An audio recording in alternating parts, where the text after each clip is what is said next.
মধ্যপ্রাচ্যে যুদ্ধের জেরে টানা ২০ দিন বন্ধ থাকার পর গতকাল খুলেছে গাজার রাফা সীমান্ত ক্রসিং।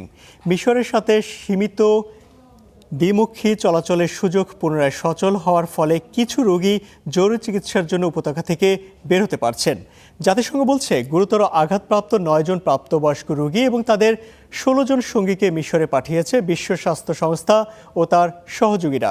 জাতিসংঘের উপমুখপাত্র ফারহান হক আরও বলেন, গাজায় প্রয়োজনীয় চিকিৎসা পাওয়া যায় না। যুদ্ধ বিধ্বস্ত উপত্যকাটিতে গুরুতর আহত অন্তত ১৮,০০০ মানুষের জরুরি চিকিৎসা দরকার।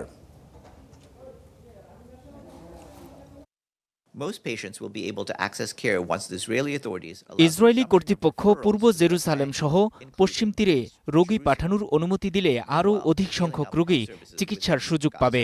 গাজার অভ্যন্তরে স্বাস্থ্য পরিষেবা বাড়ানো আমাদের অগ্রাধিকার কর্মসূচি।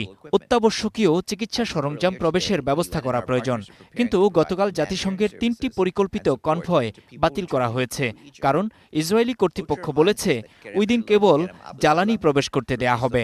এর ফলে জাতিসংঘের সংস্থাগুলো খাদ্য, পশুখাদ্য এবং অন্যান্য সামগ্রী গাজায় পৌঁছাতে পারেনি।